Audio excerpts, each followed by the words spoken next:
دوسری قسم ہے قیاس مساوی۔ مساوی کا معنی برابری ہے۔ تعریف لفظوں سے یہاں پہ واضح ہے کہ قیاس مساوی وہ علت ہے جس پر حکم کی بنا ہو اور جو حکم اصل میں موجود ہو اسی مقدار فرع میں بھی موجود ہو، یعنی اصل اور فرع میں علت برابر درجے میں موجود ہو تو اس کو قیاس مساوی کہیں گے۔ ٹھیک ہے، قیاس مساوی میں کیا ہے؟ اصل اور فرع میں علت برابر موجود ہے۔ مثلا اس کی مثال اصل ہے ان الذین یاکلون اموال الیتامی ظلما انما یاکلون فی بطونہم نارا، کہ یتیم کا مال جو ظلم سے کھاتے ہیں وہ اپنے پیٹ میں آگ بھر رہے ہیں۔ اس سے ہمیں یہ پتہ چلتا ہے کہ یتیم کا مال کھانا حرام ہے، یتیم کا مال کھانا حرام ہے۔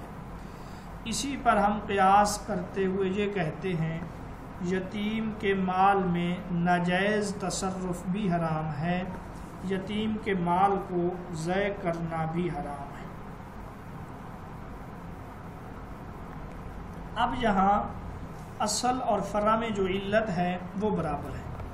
جس طرح یتیم کا مال کھانا حرام ہے، اسی طرح اس کے مال کو ضائع کرنا بھی حرام ہے، اسی طرح اس کے مال میں ناجائز تصرف بھی حرام ہے۔ اب یہاں کسی کو کسی پر ترجیح نہیں ہے، یہ تینوں کام جو ہیں برابر حرام ہیں۔ تیسرے نمبر پر ہے قیاس ادنا۔ یہ بھی تعریف سے واضح ہے کہ قیاس ادنا وہ علت ہے جو فرع میں ہو لیکن اصل کے مقابلے میں کمزور ہو، یعنی علت فرع میں بھی موجود ہے، علت اصل میں بھی موجود ہے، لیکن فرع میں وہ علت کمزور ہے۔ آپ اس کی مثال سمجھیں، جیسے شراب حرام ہے۔ کیوں حرام ہے؟ اس لیے کہ اس میں نشہ ہے۔ شراب حرام ہے اس لیے کہ اس میں نشہ ہے۔ یہی علت یعنی نشہ یہ نبیذ کے اندر بھی ہے۔ نبیذ یہ کھجور وغیرہ سے کوئی چیز بناتے ہیں، ایک مشروب ہے، یہ اس وقت حرام ہے جب اس میں نشہ آ جائے۔ تو یہ علت نبیذ میں بھی موجود ہے، لیکن نبیذ میں یہ کمزور ہے، طاقت نہیں ہے علت کی۔ تو نبیذ اس کو ہم تب حرام قرار دیں گے جب اس میں نشہ ہو، نشے سے کم ہو تو پھر نبیذ حرام نہیں ہے۔ اس کو ہم کیا نام دیں گے؟ قیاس ادنا کا۔ تو قیاس ادنا وہ قیاس ہے کہ علت اصل اور فرع دونوں میں موجود ہو لیکن وہ علت فرع میں کمزور ہو۔ ٹھیک ہے سکالر، یہ بات سمجھ آ گئی آپ لوگوں کو؟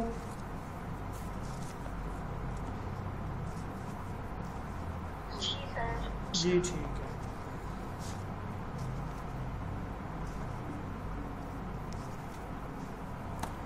تو یہ قیاس کی تین قسمیں ہیں۔ قیاس کی شرائط یہ پہلے بھی ہم پڑھائے ہیں تفصیل سے۔ قیاس کے صحیح ہونے کے لیے 5 شرائط ہیں۔ نمبر 1، قیاس نص کے مقابلے میں نہ ہو۔ اسی گلدستہ میں پرسوں ہم نے پڑھا ہے، کیونکہ نص کے مقابلے میں قیاس ہو تو قیاس میں وہ طاقت نہیں ہے کہ یہ نص کا مقابلہ کر سکے۔ احکام نص میں اس سے کسی قسم کا تغیر و تبدل نہ ہوتا ہو، یعنی آپ قیاس کے ذریعے ایک ایسی جگہ پر حکم ثابت کر سکتے ہیں جہاں حکم پہلے موجود نہیں ہے، لیکن پہلے سے موجود شدہ حکم کو آپ تبدیل نہیں کر سکتے۔ تیسری شرط یہ ہے کہ علت قیاس غیر معقول اور مبہم نہ ہو۔ چوتھی شرط یہ ہے کہ تعلیل کسی شرعی حکم کے لیے واقع ہو، یعنی وہاں قیاس کے ذریعے کسی شرعی حکم کو ثابت کیا جا رہا ہو، نہ کہ کسی لغوی چیز کو۔ اور پانچویں شرط یہ ہے کہ فرع کا حکم پہلے سے کسی نص سے ثابت نہ ہو۔ اگر فرع کا حکم پہلے سے ثابت ہے تو وہاں پر آپ قیاس نہیں کر سکتے۔ اجماع یہ بھی ہم پہلے پڑھائے ہیں۔ اجماع کا لغوی معنی اتفاق، پختہ ارادہ، عزم مسمى۔ یہاں انہوں نے لکھا ہے علماء اصول کی اصطلاح میں اجماع سے مراد یہ ہے کہ رسول اللہ صلی اللہ علیہ وسلم کی وفات کے بعد کسی زمانہ میں امت کے تمام اہل علم کسی عملی مسئلہ کے شرعی حکم پر متفق ہو جائیں۔ تو اس سے ایک تو ہمیں یہ پتہ چلتا ہے کہ رسول اللہ صلی اللہ علیہ وسلم کے زمانے میں اجتہاد نہیں ہو سکتا۔ دوسری بات جو اس تعریف سے ہے وہ یہ کہ اجماع امت محمدیہ یعنی مسلمانوں کی خصوصیت ہے۔ تیسری بات اس کا ہمیں یہ پتہ چلتا ہے کہ اجماع اہل علم کا معتبر ہے، اتفاق اہل علم یعنی مجتہدین کا معتبر ہے، اجتہاد جاہل لوگوں کا معتبر نہیں ہے۔ اور چوتھی بات جس کا ہمیں پتہ چلتا ہے وہ ہے کسی شرعی مسئلے پر متفق ہونا۔ شرعی مسئلہ ثابت ہو، کوئی طبی مسئلہ، کوئی لغوی مسئلہ، کوئی سائنسی مسئلہ، اس کے اوپر لوگوں کا اتفاق ہونا، اس کو ہم اجماع نہیں کہیں گے۔ اور آخری بات یہی ہے متفق ہونا۔ اگر متفق نہ ہوں تو پھر وہ اختلاف ہیں، وہ اجتہاد ہیں، وہ اجماع نہیں ہے۔ اس کے بعد انہوں نے لکھا ہے کہ اجماع کے واقع ہونے کے بارے میں جمہور فقہا کہتے ہیں کہ اجماع ممکن ہے اور عملاً صحابہ کے زمانے میں ہو چکا ہے۔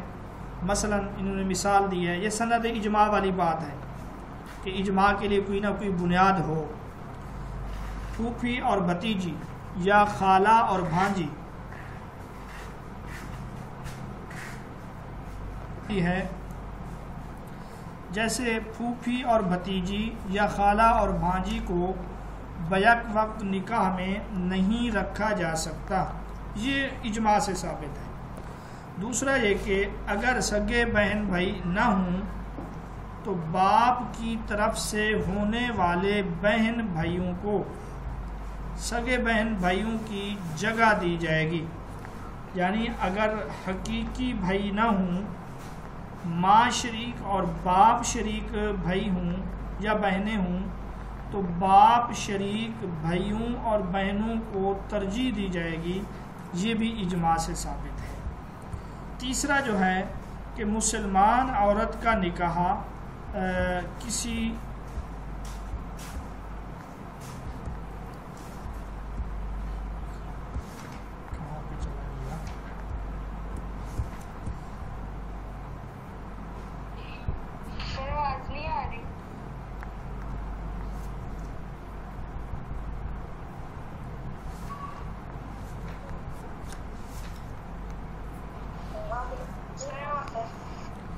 جی ایک منٹ جیسے مسلمان عورت کا نکاح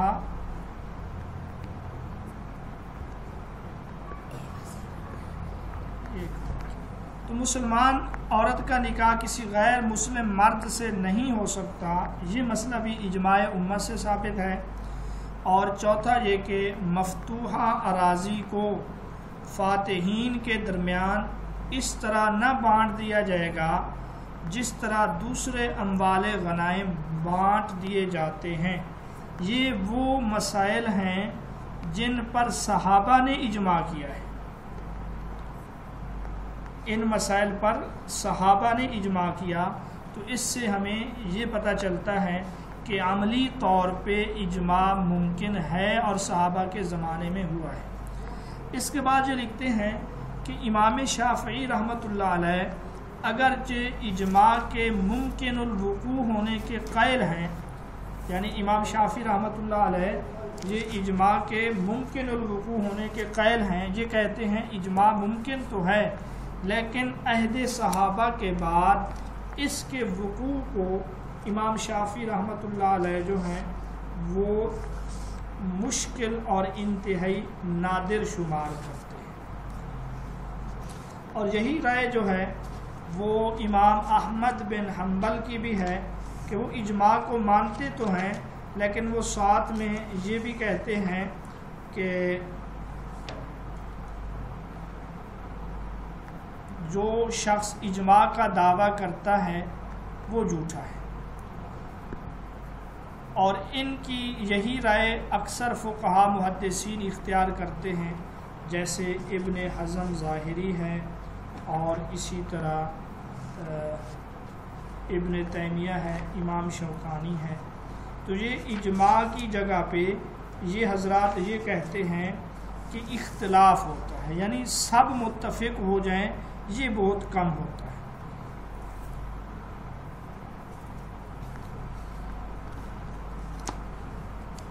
اجماع کے امکان کا سرے سے انکار، وہ بھی اجماع کے قائل نہیں ہیں. اجماع کے امکان کا سرے سے انکار صرف شیعہ اور بعض معتزلہ نے کیا ہے، یعنی وہ ممکن ہونے کے قائل ہیں، لیکن شیعہ اور بعض معتزلہ جو ہیں وہ اس کے ممکن ہونے کے بھی قائل نہیں ہیں. اور شیعہ حضرات جو ہیں یہ اہل بیت کے اجماع کو تسلیم اور حجت سمجھتے ہیں. وہ کہتے ہیں اصل اجماع وہی ہے جس پر اہل بیت کا اتفاق ہو. اجماع کے حجت ہونے کے جو دلائل ہیں یہ پہلے بھی ہم پڑھائے ہیں. یا ایھا الذین آمنوا اطیعوا اللہ واطیعوا الرسول واولی الامر منکم. یہ جو اولی الامر ہیں اس سے علماء مراد لیے جائیں گے، جیسے حضرت عبداللہ بن عباس فرماتے ہیں. تو آپ دیکھیں اس میں اللہ نے اللہ کی اطاعت، رسول اللہ کی اطاعت اور اولو الامر کی اطاعت کا حکم دیا ہے ایمان والوں کو. اگر اجماع حجت نہ ہو تو پھر اولو الامر کی اطاعت کا کیا مطلب ہوگا. اسی طرح دوسری آیت ہے وَمَن يُشَاقِقِ الرَّسُولَ مِن بَعْدِ مَا تَبَيَّنَ لَهُ الْهُدَىٰ وَيَتَّبِعْ غَيْرَ سَبِيلِ الْمُؤْمِنِينَ. تو یہاں پہ اس آیت میں یہ بتلایا گیا کہ جو آدمی اہل ایمان کے راستے کے سوا کسی دوسرے راستے کا اتباع کرے گا تو وہ جہنم کی طرف پھر جائے گا اور اس کا ٹھکانہ جو ہے جہنم ہے. تو یہ آیت بھی ایمان والوں کی پیروی پر دلیل ہے اور یہی اجماع امت ہے. تو یہ دو آیتیں ہیں قرآن سے، اور اس کے بعد انہوں نے حدیث کا بھی ذکر کیا.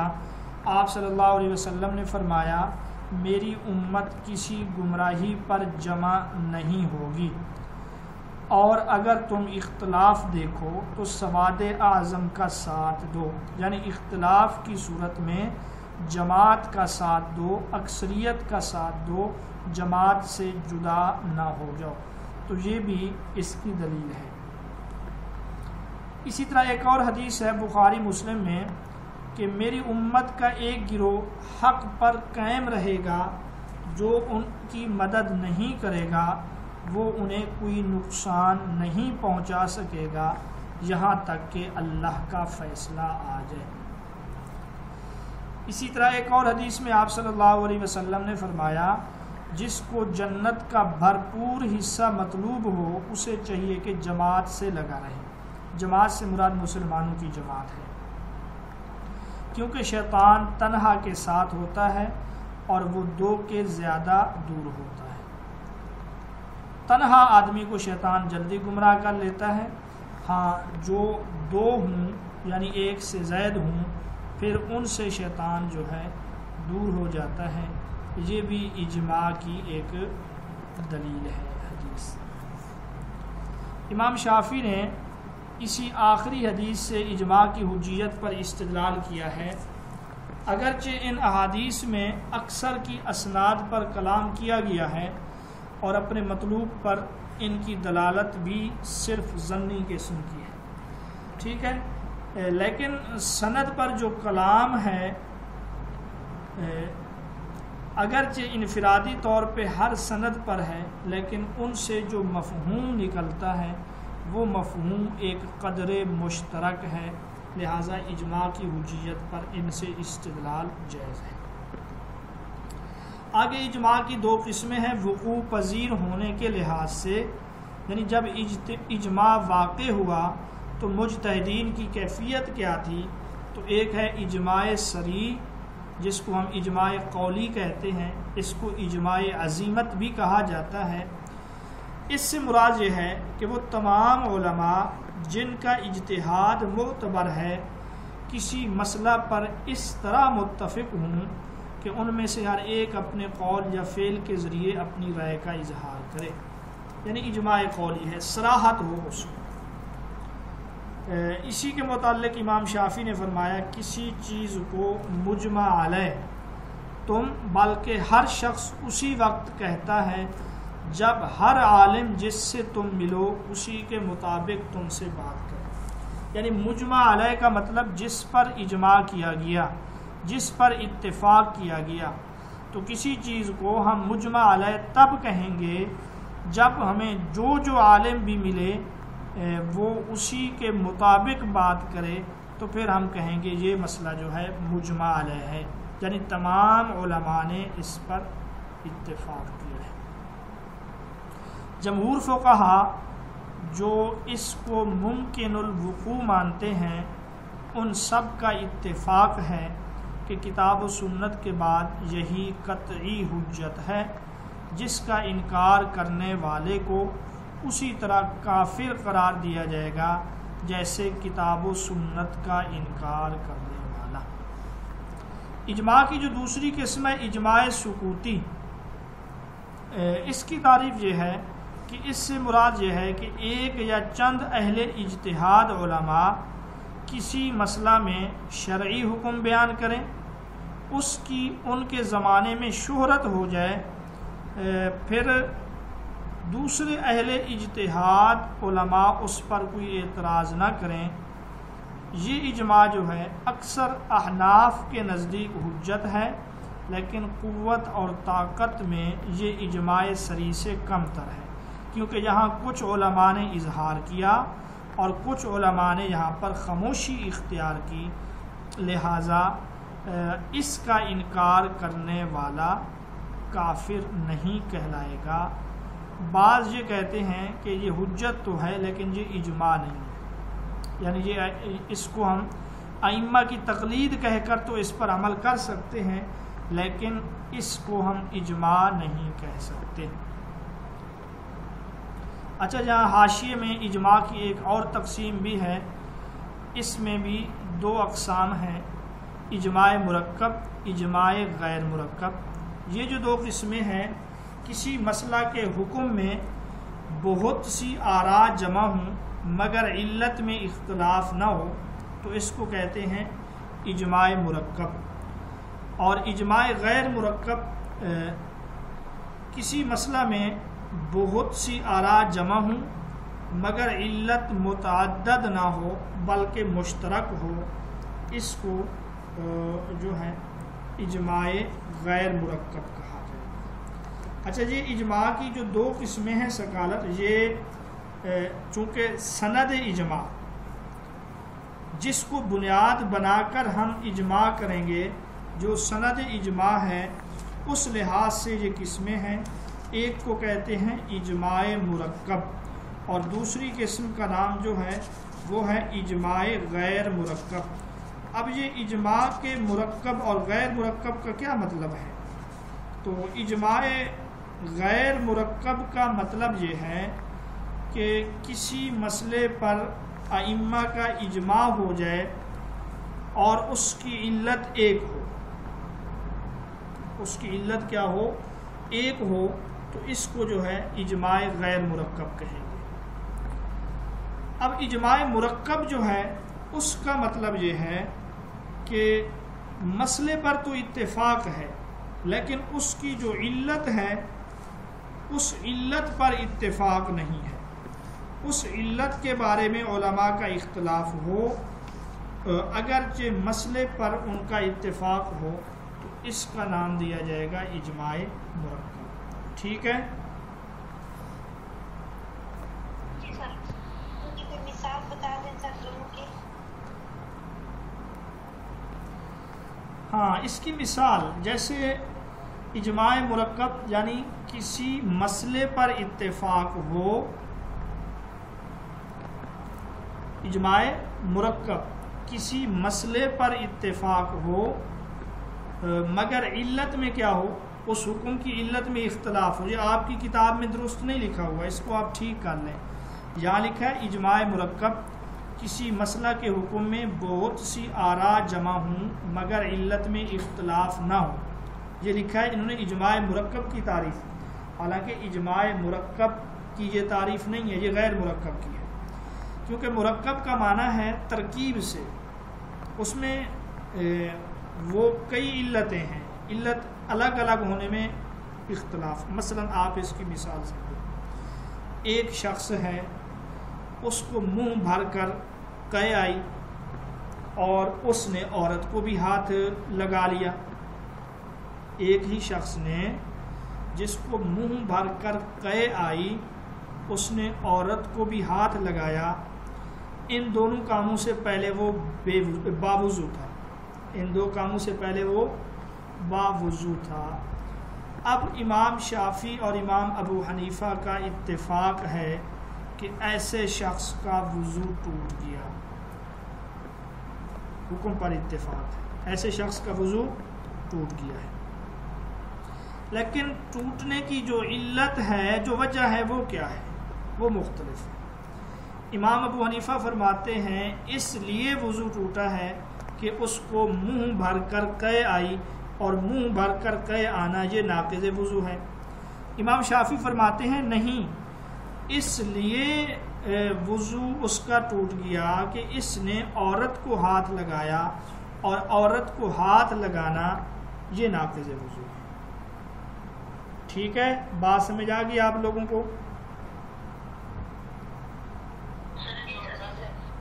جی ٹھیک ہے، میں دوہرا دیتا ہوں۔ جب کسی مسئلے میں علماء کا اتفاق ہو مگر اس کی علت میں اختلاف ہو، اس کو اجماع مرکب کہتے ہیں۔ جیسے ایک شخص کو منہ بھر کر قے آئی اور اسی نے عورت کو بھی ہاتھ لگایا، تو علماء یہ کہتے ہیں کہ اس کا وضو ٹوٹ گیا، لیکن ٹوٹنے کی جو علت اور وجہ ہے وہ امام ابو حنیفہ کے نزدیک قے آنا، الٹی کا آنا، جبکہ امام شافعی کے نزدیک عورت کو ہاتھ لگانا۔ اب یہاں آپ دیکھیں حکم پر دونوں متفق ہیں کہ ایسا شخص بے وضو ہو گیا ہے، وضو ٹوٹ گیا ہے، لیکن اس کی علت اور وجہ میں دونوں کا اختلاف ہے۔ اب دیکھیں حکم ایک بنا ہے مرکب علتوں سے، دو مختلف علتوں سے، امام ابو حنیفہ کے نزدیک علت اور امام شافعی کے نزدیک علت، اور اس وجہ سے اس کو اجماع مرکب کہتے ہیں۔ سر اجماع غیر مرکب میں ایک علت ہوتی ہے اور اجماع مرکب میں جو ہے ایک سے زیادہ علتیں ہوتی ہیں کیا؟ کمال ہے بھائی، میں پچھلے 5 منٹ سے کیا تقریر کر رہا ہوں۔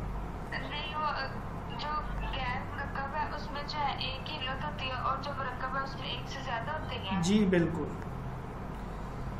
اور اجماع غیر مرکب کی تعریف یہ ہے جب کسی مسئلہ کے حکم پر مجتہدین کا اتفاق ہو جائے اور اس حکم کی علت میں بھی اتفاق ہو۔ مسئلہ پر تو اتفاق ہے ہی، اسی وجہ سے اس کو کیا کہتے ہیں؟ اجماع کہتے ہیں، اور اس کی علت پر بھی اتفاق ہے تو اس کو اجماع غیر مرکب کہیں گے، کیونکہ یہ حکم صرف ایک علت سے ثابت ہے، مختلف علتوں سے ثابت نہیں ہے۔ آپ اس کی مثال سمجھیں، اس کی مثال دادی اور نانی سے نکاح کرنا حرام ہے، سب کے نزدیک دادی اور نانی ان سے نکاح کرنا حرام ہے۔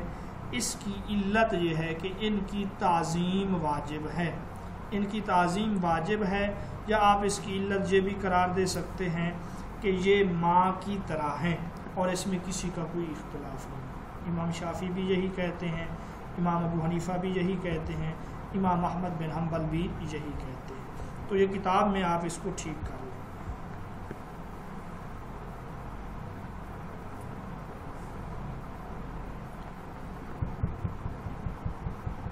کن لوگوں کا اجماع معتبر ہے؟ اگلا عنوان یہ ہے۔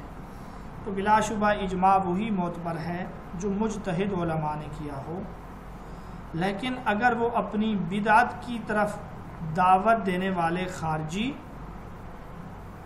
یا رافضی ہوں تو جمہور کے نزدیک وہ ان لوگوں میں شامل نہ ہوں گے جن کا اجماع معتبر ہے۔ بعض فقہا کا کہنا یہ ہے کہ اجماع کے منعقد ہونے کی شرط یہ بھی ہے اجماع کرنے والے سب لوگ گزر جائیں، یعنی وفات پا جائیں، لیکن صحیح بات یہ ہے اور یہی اکثر فقہا کی رائے ہے کہ یہ کوئی شرط نہیں۔ بعض علماء یہ کہتے ہیں اجماع تب ثابت ہوگا جب جن علماء مجتہدین نے اتفاق کیا وہ سب فوت ہو جائیں، کیونکہ وفات سے پہلے پہلے یہ احتمال ہے کہ وہ اپنے قول سے رجوع کر لیں۔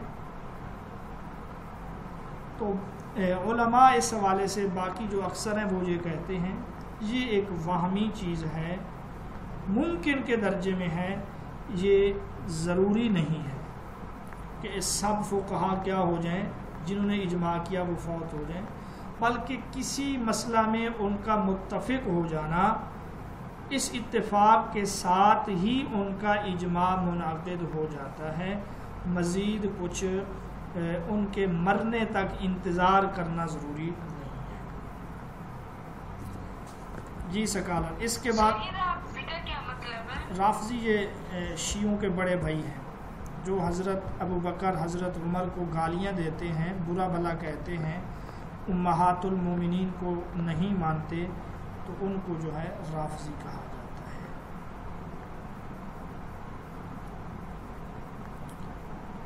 مصالح مرسلہ یہ کیا چیز ہے، اس حوالے سے پڑھتے ہیں۔ تو فقہ کے جو ثانوی ماخذ ہیں ان میں ایک مصالح مرسلہ بھی ہے، اس کو استصلاح بھی کہا جاتا ہے، اس کو مصالح مرسلہ بھی کہا جاتا ہے، اس کو مصلحت مرسلہ بھی کہا جاتا ہے۔ مصلحت کا مطلب ہے نفع حاصل کرنا اور نقصان دہ چیزوں کو دور کرنا۔ مصلحت کا مطلب نفع حاصل کرنا اور نقصان دہ چیزوں کو دور کرنا۔ تو مصلحت میں دو چیزیں ہیں، ایک چیز ہے مثبت، وہ ہے نفع حاصل کرنا، اور دوسری چیز ہے منفی، وہ ہے نقصان اور خرابی کو دور کرنا۔ تو یہاں آپ کے سامنے لکھا ہے مصلحت، جس کی جمع مصالح ہے کہ لفظی معنی فائدہ اور منفعت کے ہیں۔ فقہا کی اصطلاح میں اس سے مراد یہ ہے لوگوں کو فائدہ پہنچا کر اور ان سے نقصان دفع کر کے ان کے دین، جان، عقل، نسل اور مال کی حفاظت کی جائے۔ آگے انہوں نے لکھا ہے کہ شریعت کے احکام میں مصلحت کا لحاظ، یہ بات قطعی طور پہ ہر شخص کو معلوم ہے اور اس بارے میں کسی کا اختلاف نہیں ہے کہ شریعت کے سب احکام لوگوں کے مصالح پر مشتمل ہیں۔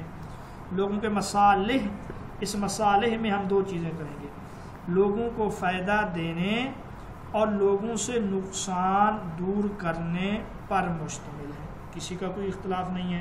شریعت نے جتنے بھی احکام دیے ہیں اس کے دو مطلب ہیں، ایک تو یہ ہے کہ لوگوں کو دنیا اور آخرت کے لحاظ سے فائدہ ہو، اور دوسرا یہ ہے کہ دنیا اور آخرت کے لحاظ سے ان کا نقصان نہ ہو۔ آگے انہوں نے لکھا چاہے دنیا اور آخرت میں فوائد ہوں،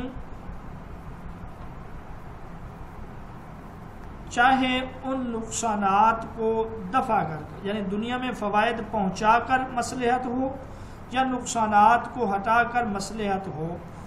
اب آپ مثال یہاں پہ دیکھیں، وما ارسلناک الا رحمۃ للعالمین، یہ مصلحت کی ایک دلیل ہے کہ ہم نے آپ صلی اللہ علیہ وسلم کو جہانوں کے لیے رحمت بنا کر بھیجا ہے۔ تو آپ کا رحمت للعالمین ہونا یہ اس بات کا تقاضا کرتی ہے کہ لوگوں کو دنیا اور آخرت کے لحاظ سے فائدہ ہو اور لوگوں کے دنیا اور آخرت کے لحاظ سے ان کے نقصانات کیا ہوں، ان سے دور ہو جائیں۔ دوسری آیت، یا ایھا الناس قد جاءتکم موعظۃ من ربکم وشفاء لما فی الصدور وہدی ورحمۃ للمؤمنین، یہ جو اللہ رب العزت کی طرف سے نصیحت ہے، یہ جو قرآن ہے، اب آپ دیکھیں اس میں نصیحت ہے، یہ فائدے کو حاصل کرنا ہے، سینوں کی بیماریوں کے لیے شفا ہے، یہ نقصان کو دور کرنا ہے، اور اہل ایمان کے لیے ہدایت و رحمت ہے، یہ بھی فائدے کا حصول ہے۔ آپ صلی اللہ علیہ وسلم کا فرمان بعثت لأتمم حسن الاخلاق، مجھے اعلیٰ اخلاق کی تکمیل کے لیے بھیجا گیا. تو دیکھیں یہ بھی فوائد کو حاصل کرنے کے لیے اور برے اخلاق سے بچانے کے لیے، تو یہ بھی ایک مصلحت ہے. آپ خود بتلا رہے ہیں کہ مجھے بھیجنے کی جو مصلحت ہے وہ کیا ہے؟ حسن اخلاق کی تکمیل. شریعت کے احکام میں جو مصالحت ہے اس کا ادراک سلیم الطبع انسان کی عقل از خود کر لیتی ہے. یہاں یہ بتلایا جا رہا ہے کہ شریعت کے جو احکام میں مصلحت ہے، جس آدمی میں درست عقل ہو، اس کی طبیعت بیمار نہ ہو، سلیم ہو، تو وہ خود ان مصلحت کو پہچان لیتا ہے کہ اس حکم میں یہ فائدہ ہے، اس حکم کی وجہ یہ ہے. اگر بعض لوگوں کی عقل اس کا ادراک نہیں کرتی تو یہ ان کی اپنی عقل کا قصور ہے، یا اس کی وجہ یہ ہوتی ہے کہ وہ لوگ اسلامی تعلیمات سے ہٹ کر کسی غیر اخلاقی سوسائٹی کی اقدار سے متاثر و مرغوب ہوتے ہیں. ورنہ جس کی عقل درست اور سلیم ہے وہ شریعت کی جو مصلحت ہے اس کو خود اس کی عقل پہچان لیتی ہے. اچھا، اس کے بعد ہے مصالح مرسلہ کی اقسام. تو مصالح مرسلہ کی 3 قسمیں ہیں.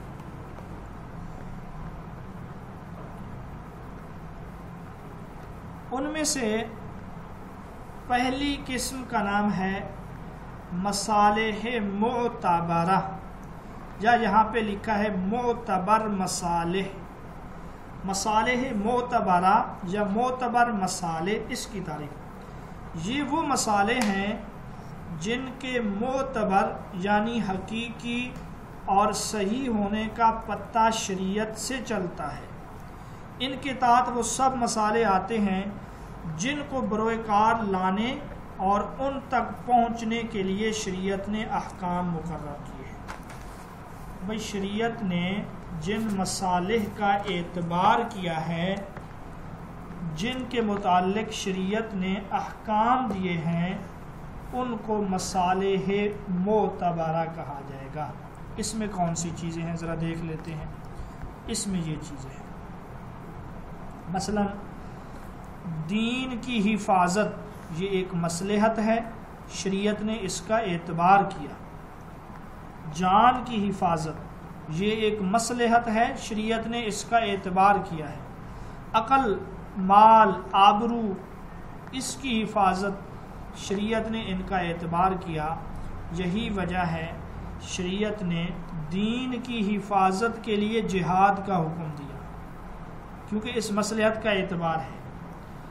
جان کی حفاظت کے لیے شریعت نے قصاص کا حکم دیا، اور عقل کی حفاظت کے لیے حد شراب ہے، حد خمر ہے، تو اس کو 80 کوڑے لگاؤ.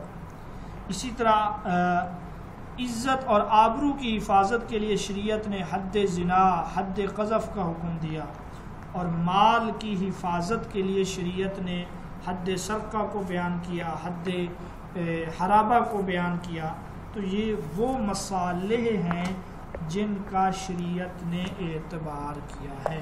ان کو کیا کہا جائے گا؟ مصالح معتبرہ. دوسری جو قسم ہے اس کا نام ہے مصالح لغو. یہاں پہ لغو لکھا ہے. اچھا، ان کو مصالح ملغات بھی کہا جاتا ہے، میم لام غین الف بولتے. مصالح ملغات، آپ ان کو مصالح باطل یا باطل شدہ مصالح بھی کہتے ہیں. اس سے مراد وہ تمام مصالح ہیں جن کے غلط یا غیر حقیقی ہونے کا شریعت کے احکام سے پتہ چلتا ہے. ایسے مصالح کا کوئی اعتبار نہیں ہے. ٹھیک ہے بھائی. تو مصالح لغو یا مصالح باطل، جن کے غیر حقیقی ہونے، جن کے باطل ہونے یا جن کے درست نہ ہونے کا حکم شریعت نے دیا ہو. آپ اس کی مثال سمجھیں. جیسے یہاں پہ لکھا ہے کہ مصلحت، یہ کوئی کہے کہ مصلحت ہے مرد اور عورت کو برابر حصہ دیا جائے، تو یہ شریعت کا جو حکم ہے وراثت کا اس کو باطل قرار دینا لازم آتا ہے، شریعت کے حکم کو بدلنا لازم آتا ہے، تو اس مصلحت کا کوئی اعتبار نہیں ہے۔ اسی طرح جو ہے آج کے دور میں کوئی کہے کہ بھئی اب چونکہ زمانہ بدل گیا ہے لہٰذا سود سے ہم نہیں بچ سکتے، سود یا سودی کاروبار جائز ہیں، تو یہ ایک ایسی مصلحت ہے جو شریعت میں باطل ہے۔ اسی طرح جہاد سے کنارہ کشی اختیار کرنا یہ بھی مصالح لغو ہے، مصالح باطل ہے۔ یا یہ ہے کہ اب اگر لوگ کہیں کہ جی بھائی انڈیا جو ہے وہ فلموں سے اتنے پیسے کماتا ہے لہٰذا ہم پاکستانی بھی ڈرامے اور فلمیں شروع کر دیں، ملک کا قرضہ اتاریں، تو یہ ایک مصلحت باطل ہے۔ آپ اسی طرح کوئی شخص جو ہے کوئی موسیقی کی محفل لگا کے جب لوگ اکٹھے ہو جائیں تو وہاں پہ دعوت دین شروع کر دے، تو یہ کوئی مصلحت نہیں ہے۔ مالداروں سے پیسے چھین کر غریبوں میں تقسیم کر دینا یہ مصالح لغو ہیں۔ ٹھیک ہے بھائی،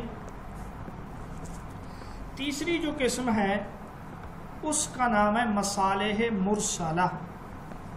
یہ مرسلہ ارسال سے نکلا ہے، ارسال کا معنی آزاد کیا ہوا، چھوڑا ہوا۔ چونکہ شریعت نے نہ صراحت کے ساتھ ان کے معتبر ہونے کا ذکر کیا، نہ صراحت کے ساتھ ان کے باطل ہونے کا ذکر کیا، ان کو شریعت نے آزاد چھوڑا ہوا ہے، اس وجہ سے ان مصالح کو مصالح مرسلہ کہا جاتا ہے۔ تو تیسری قسم ہے مصالح مرسلہ یا مرسل مصالح کہ جن کے معتبر ہونے یا غیر معتبر ہونے کے بارے میں شریعت کی طرف سے کوئی نص موجود نہیں ہے، تو اس کو مصالح مرسلہ کہا جائے گا۔ تو یہاں پہ لکھا ہے تیسری قسم ان مصالح کی ہے جن کے معتبر یا لغو ہونے کا شرعی احکام سے پتہ نہ چلے، اس معنی میں نہیں کہ شریعت نے ان کے معتبر یا لغو ہونے کو نہیں بتلایا، کیونکہ اس کا تصور بھی نہیں کیا جا سکتا، بلکہ اس معنی میں کہ یہ معلوم کرنے میں دقت پیش آئے کہ انہیں معتبر مصالح کے دائرہ میں شامل کیا جائے یا لغو مصالح کے دائرہ میں شامل کیا جائے، جیسے یہ مصلحت کہ کاریگروں سے چیزوں کو ٹھیک رکھنے کی ضمانت لی جائے۔ کاریگر کو آپ کوئی چیز دیتے ہیں، آج کے دور میں وہ نکال لیتے ہیں پرزے، تو ان سے ضمانت لینا یہ ایک مصلحت ہے۔ اسی طرح ایک آدمی کو کئی لوگ مل کر قتل کریں تو اصولی طور پہ تو ان سے دیت ہے، کیونکہ ایک کے بدلے میں سب کو تو قتل نہیں کیا جا سکتا، لیکن اگر کہیں مصلحت ہو تو اس ایک کے بدلے میں سب کو قتل کیا جا سکتا ہے۔ اسی طرح یہاں پہ لکھا ہے انتظامی امور کے لیے دفاتر قائم کرنا، انسانی زندگی کو بچانے کے لیے خون دینا، یہ وہ مصالح ہیں، ان کو مصالح مرسلہ کہا جاتا ہے۔ جیلیں بنائی جائیں، باہم خرید و فروخت کے سکے جاری کیے جائیں، اب ان کو معتبر یا ان کو غیر معتبر قرار دینا یہ اجتہاد سے ہوگا۔ مجتہد اس حوالے سے کیا کریں گے؟ اجتہاد کریں گے۔ اور جی اس کے بعد آگے کیا ہے؟ مصالح مرسلہ کو حجت ماننے میں فقہا کی آراء، فقہا کیا کہتے ہیں اس حوالے سے یہ دیکھ لیتے ہیں۔ فقہا کے مابین کوئی اختلاف نہیں ہے کہ مصالح مرسلہ شریعت کے مقاصد سے مطابقت رکھتے ہوں اور اس کے کسی حکم سے متصادم نہ ہوں تو وہ معتبر مصالح ہیں۔ ٹھیک ہے، گلدستہ ہے یہ، یعنی جو مصالح شریعت کے مطابق ہیں وہ تو معتبر ہیں، کسی کا کوئی اختلاف نہیں۔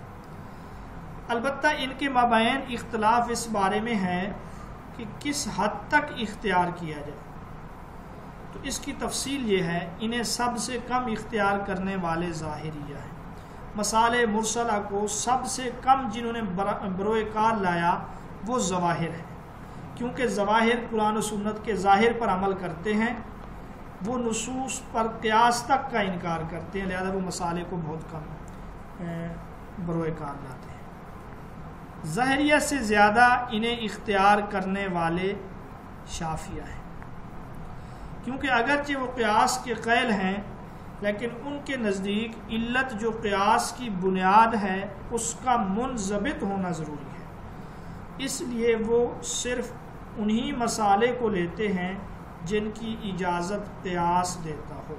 کہ علت کو منضبط، یہ ہم پڑھ رہے ہیں کہ قیاس میں ہم جس چیز کو علت قرار دیں وہ منضبط ہو، منضبط کا معنی ہم نے پڑھا تھا وہ متعین ہو، وہ اس میں تبدیلی نہ آتی ہو۔ جیسے ہم نے پڑھا تھا کہ سفر میں قصر کی علت جو ہے وہ سفر ہے، وہ مشقت نہیں ہے، کیونکہ مشقت ایک ایسی چیز ہے کسی سفر میں زیادہ ہے، کسی میں کم ہے، کسی میں بالکل نہیں ہے، تو ہم کہیں گے قصر کا جو ہے وہ سفر ہے، پھر چاہے سفر گاڑی میں ہو، چاہے اونٹ پہ ہو، چاہے پیدل ہو، چاہے جہاز پہ ہو، سفر تو سفر ہے۔ لیکن اگر ہم مشقت قرار دیں اس کو تو مشقت ایک ایسی علت ہے جو متعین اور منضبط نہیں ہے، اس کی کوئی حد بندی نہیں ہے، کسی کو کم مشقت، کسی کو زیادہ۔ تو اس لیے امام شافعی کہتے ہیں قیاس کی بنیاد جو علت ہے وہ علت اس کا منضبط ہونا ضروری ہے۔ تو سکالر آپ یہاں یہ بھی سمجھ سکتے ہیں کہ ہم جس کو استحسان کہتے ہیں امام شافعی اسی کو مصالح مرسلہ کہہ دیتے ہیں، چیز ایک ہی ہے۔ حنفیہ سے زیادہ انہیں اختیار کرنے والے حنبلیہ ہیں، کیونکہ ان کے نزدیک قیاس کی علت منضبط نہیں بلکہ غیر منضبط مناسب وصف ہے، یعنی حکمت یا مصلحت۔ تو حنابلہ یہ کہتے ہیں کہ قیاس کی علت کا منضبط ہونا ضروری نہیں ہے، بلکہ قیاس کی جو علت ہے اس کا ایک مناسب ہونا ضروری ہے، اور پھر وہ مناسب سے مراد یہ ہے کہ اس میں کوئی حکمت ہو، اس میں کوئی مصلحت ہو، اور یہی مصلحت جو ہے وہ مصالح مرسلہ ہے۔ اسی لیے جہاں بھی کوئی مصلحت مرسلہ شریعت کے مزاج سے مطابقت رکھتی ہوئی نظر آتی ہے اور اس کا کسی نص یا اجماع یا کسی صحابی کے فتویٰ سے ٹکراؤ نہیں ہوتا، اسے حنابلہ جو ہیں معتبر مانتے ہیں اور اس پر عمل کرتے ہیں، لیکن اس کے ساتھ ساتھ وہ اسے قیاس کے دائرہ سے باہر نہیں جانے دیتے، وہ اسے قیاس سے مربوط رکھتے ہیں، گویا کہ وہ یہ کہتے ہیں کہ یہ بھی قیاس کی ایک قسم ہے یا یہ جو ہے قیاس کا ایک حصہ ہے۔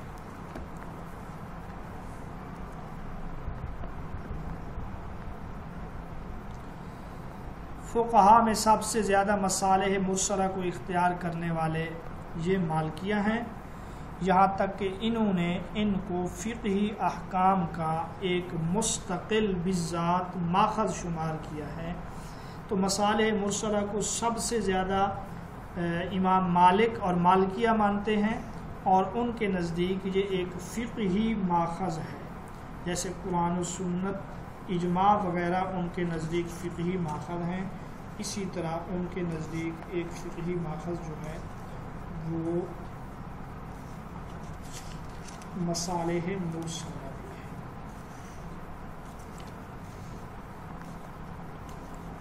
اب امام مالک کے جو فقہی استنباط ہیں ان میں قرآن، سنت ہے، اور پھر اسی طرح جو ہے اجماع، قیاس اور مصالح مرسلہ۔